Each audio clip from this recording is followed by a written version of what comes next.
యాక్చువల్గా ముఖ్యమంత్రి గారు ఈ ఎంఎస్ఎంఈ పార్క్స్ రాష్ట్ర వ్యాప్తంగా శంకుస్థాపన చేశాడు.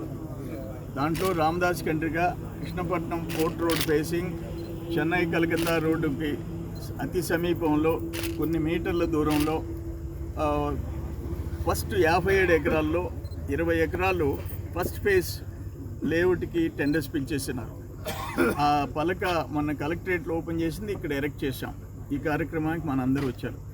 దీంట్లో ఏంటంటే ఒక్కొక్క ప్లాట్ రోడ్లన్నీ ఫామ్ చేసి ఓపెన్ స్పేస్లు అన్నీ పెట్టిన తర్వాత 7 సెంట్లు ఒక ప్లాటు, 14 సెంట్లు కావాల్సిన వాళ్ళకి, 39 సెంట్లు కావాల్సిన వాళ్ళకి, అంటే చిన్న మధ్య తరహా పరిశ్రమలు పెట్టాలనుకున్న వాళ్ళకి ఇది ఉపయోగపడుద్ది.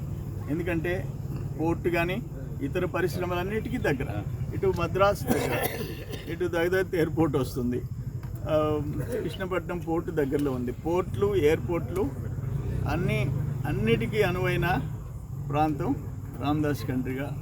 మంచి పరిశ్రమలు వస్తాయని ఎక్స్పెక్ట్ చేస్తున్నాం. పరిశ్రమలు వస్తే ఉద్యోగాలు, ఉపాధి, ప్లస్ మళ్ళీ పంచాయతీలకి ట్యాక్స్ ఇన్కమ్, ట్యాక్స్ రెవెన్యూ పెరుగుద్ది. ఇవన్నీ అనేక రకాల ఉపయోగాలు ఉంటాయి.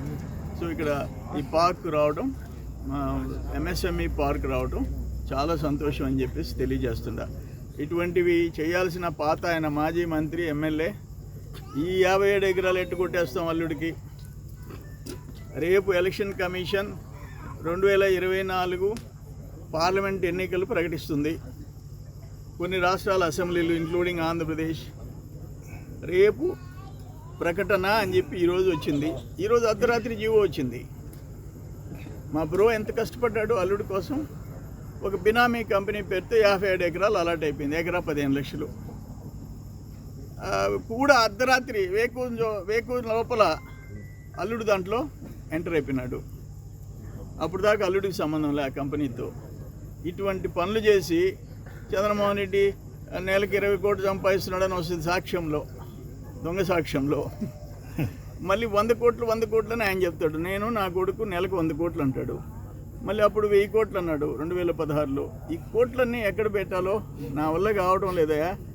స్టాకింగ్ పాయింట్ కావాలా. ఆ కరోనా హౌస్ రెంట్కి ఇమ్మని అడిగా, దానికేం సమాధానం చెప్పడు. అది వాడు కడతా, ఈ 1000 కోట్లు 100 కోట్లన్నీ దాంట్లో పెడతా అంటే దానికి రెస్పాన్స్ లేదు.